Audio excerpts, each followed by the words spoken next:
Presentation అనుసరించి వారు కూడా కొంతవరకు ఫైల్ మూవ్ చేయడం జరిగింది. ఆ ఫైల్ సెక్రటేరియట్ లో ఉండగా శ్రీనివాసరావు గారు కూడా మనతో పాటు అక్కడికి వచ్చి ఆ ఫైల్ విషయం పరిశీలించడం జరిగింది. తర్వాత పరిస్థితులు వేరే తారుమారు అవడంతో ఆ ఫైల్ అదే విధంగా ఉండిపోయింది తప్ప దానికి ఇంతవరకు మోక్షం కలగలేదు. సో ఇప్పుడు మళ్ళా శ్రీనివాసరావు గారు ఆ ఫైల్ పై ప్రత్యేక శ్రద్ధ వహించి భర్త గారి యొక్క సహాయ సహకారాలతో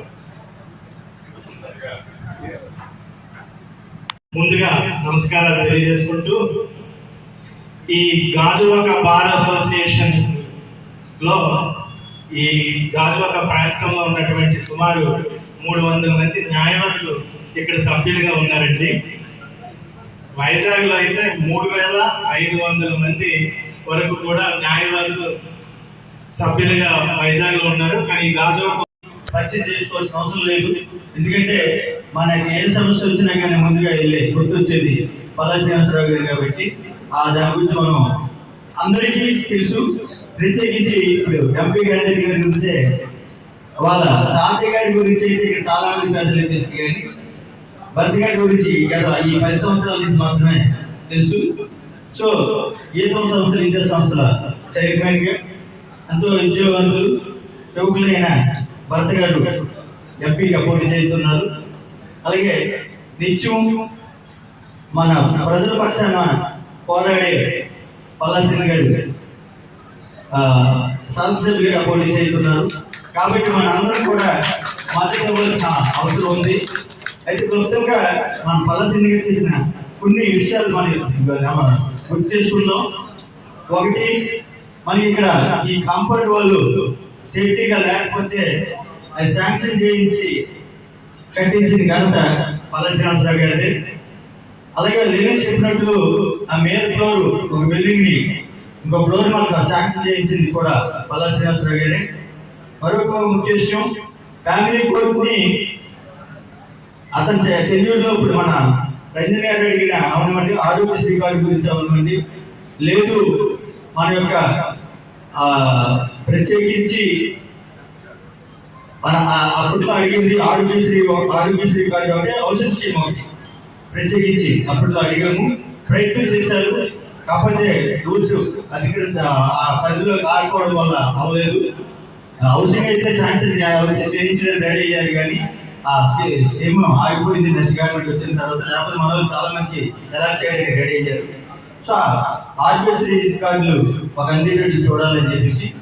మరొక విషయం ఏంటంటే ఫ్యామిలీ కోర్టు మీరు అప్పుడు నాకు ఎందుకంటే మాకు గుర్తుంది, యనమల రామకృష్ణ గారు ఫైనాన్స్ మినిస్టర్ గా ఉంటే ఆ బడ్జెట్ ఎలిగేషన్ దగ్గరికి వెళ్ళింది. అప్పుడు ఎలా ఆగిపోయిందో ఆ తర్వాత వచ్చిన గవర్నమెంట్ మా బడ్జెట్ అంత లేదు రిటర్న్ చేయడం జరిగింది. మళ్ళీ మేము అందరం రిక్వెస్ట్ చేస్తే హైకోర్టు నుంచి మళ్ళీ 2 సార్లు పంపించడం జరిగింది గవర్నమెంట్ కి. గవర్నమెంట్ దగ్గర ఇప్పటికే అది పెండింగ్ లో ఉంది. సో మిమ్మల్ని రిక్వెస్ట్ చేసేది ఏంటంటే ఇది ఏదో ఆర్గ్యుమెంట్స్ గురించే కాదు, ఇక్కడున్న పబ్లిక్ అందరికి కూడా సహాయపడేది. ఫ్యామిలీ కోర్ట్ ని ఈ టెన్యూర్ లో శాంక్షన్ చేసినట్లయితే ఇక్కడ ప్రజానీకానికి ఎస్పెషల్లీ మహిళలకు ఎంతో సహాయం చేసేవారు అవుతారు. కాబట్టి మహిళా భాగస్వామిగా చేసుకుంటున్న మన తెలుగుదేశం ప్రభుత్వం కంపల్సరీగా ఆ ఫ్యామిలీ కోర్ట్ ని శాంక్షన్ చేయించాలని చెప్పేసి మీ ద్వారా భర్త గారి సహాయ సహకారం తీసుకొని దాన్ని శాంక్షన్ చేయించేటట్టు కృషి చేయాలని చెప్పేసి కోరుకుంటున్నాం. ఇంకా రెండో విషయం, టైటిలింగ్ యాక్ట్. మనకు తెలుసు ల్యాండ్ టైటిల్ యాక్ట్ గురించి 70 రోజులు మనం పోరాటం చేసాము.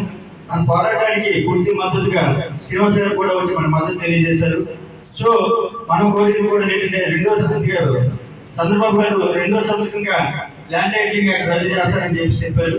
సో దాన్ని కూడా మనం సైకిల్లో తీసుకొని మనం ఈ ఇరు సభ్యులకు కూడా అటు శ్రీనివాస గారిని శాసనసభ్యులుగాను అలాగే భర్త గారిని పార్లమెంట్ సభ్యులుగాను అత్యధిక మెజార్టీతో గెలిపించి, ఎందుకంటే మనందరూ ఎడ్యుకేటెడ్ కాబట్టి జనాలందరూ ఎడ్యుకేట్ చేసి మనం ఎక్కువ మెజార్టీతో గెలిపించేటట్టుగా చేయాలని చెప్పి కోరుకుంటూ జరిగిందంటే దానికి భర్త గారు నేను కూడా అపీల్ చేస్తూ మాకు సైకిల్ గుర్తుపైన ఉమ్మడి అభ్యర్థులు పోటీ చేస్తూ మాకు ఓటు వేయమని చెప్పేసి మరి ఇందులో వాళ్ళు అడిగింది ఏంటంటే ఈ కోర్టు భవనం పైన అదనంగా నిర్మాణం చేయమని చెప్పారు. ఖచ్చితంగా అది నిర్మాణం చేస్తారని మాట ఇవ్వడం జరిగింది. గతంలో మా హయాంలోనే ఈ బౌండరీ వాల్ కావచ్చు, ఈ కాంప్లెక్స్ అదనం ఫ్లోర్ కావచ్చు, అలాగే అనేక కార్యక్రమాలు ఫ్యామిలీ కోర్టు విషయం కావచ్చు, ఇవన్నీ కూడా మేము చేయడం జరిగింది. ఇవి ఇప్పుడు మా మీద నమ్మకంతోనే లాయర్స్ అందరూ ఉన్నారు. ఖచ్చితంగా ఈసారి తెలుగుదేశానికి ఆదరిస్తారని ఒక నమ్మకం ఉంది. దాంతోపాటు క్రిమినల్ జ్యూరిడిక్షన్ అయితే ఈ కోర్టులో ఉంది, ఫ్యామిలీ జ్యూరిడిక్షన్ అక్కడికి జిల్లా కోర్టు, సివిల్ కోర్టు జ్యూరిడిక్షన్ మరి అక్కడికి జిల్లా కోర్టులోకి వెళ్ళాల్సిన పరిస్థితి ఉంది. కనుక వాళ్ళు దాన్ని కూడా ఇక్కడ తీసుకురావాలని చెప్పి వాళ్ళు డిమాండ్ చేస్తారు. దానిపైన మేము ఖచ్చితంగా కోర్టు అభివృద్ధి, కోర్టులు మౌలిక వసతుల అభివృద్ధి కోసం ఆ ఫ్యామిలీ కోర్టు ఏదైతే ఉందో సివిల్ కోర్టు, దాన్ని కూడా ఇక్కడ తేడానికి మా ప్రయత్నం చేస్తామని చెప్పి వాళ్ళకి మాట ఇవ్వడం జరిగిందని. ఇంకా అదనంగా ఎంపీ గారు ఫండ్స్ కూడా అడిగారు, అది కూడా మేము హామీ ఇవ్వడం జరిగిందని చెప్పి తెలియజేస్తాం. కోర్టు కోసం రిక్వెస్ట్ చేయడం జరిగింది. ఇవాళ ఈ 5 సంవత్సరాలు court infrastructure development and overall judicial system empowerment కోసం ఈ ప్రభుత్వం ఏమీ చేయలేదు అనేది నా భావన. అసలు ఎక్కడ కూడా అభివృద్ధి కార్యక్రమాలు అనేది ప్రభుత్వం చేయలేదు. దీనివల్ల రకరకాల ఇబ్బందులు వచ్చినాయి. ఇక్కడ మీరు చెప్పినట్టు వాళ్ళకి కరెంటు కూడా లేకపోతే జనరేటర్ పెట్టి ప్రోగ్రామ్ పెట్టిన పరిస్థితి. ఇక్కడ బార్ అసోసియేషన్ ఒక రూమ్ కూడా పైన కట్టమని రిక్వెస్ట్ చేయడం జరిగింది. తప్పకుండా అది చేసి పెడతామని చెప్పాం.